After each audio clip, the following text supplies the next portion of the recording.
কি আর করবেন বলুন, কিন্তু চিরকাল আর বাঁচে না। আসলে অনেক বয়স হয়ে গেলেও আমার বাবা বেশ শক্ত সমর্থই ছিলেন।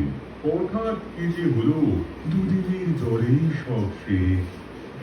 মহারাজ, আমাদের আর বেশি দেরি করা ঠিক হবে না। বৃষ্টিটা বাড়ছে, তাই যা বলতে এসেছেন সেটা বলে দিন। ও হ্যাঁ হ্যাঁ হ্যাঁ হ্যাঁ, বলছি। এসো এসো গোপাল। গোপালও এসে গেছে, ভালো।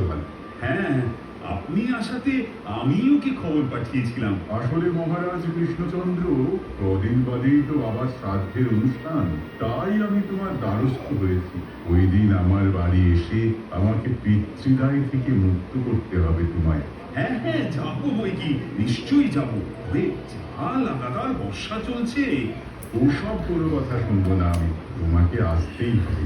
গোপাল, তোমারও নিমন্ত্রণ রইল, আসতে হবে কিন্তু। আসলে নিন্দুকেরা আড়ালে আবডালে বলে আমি নাকি মহারাজের ছায়া, তা মূর্তি গেলে ছায়া তো যাবেই।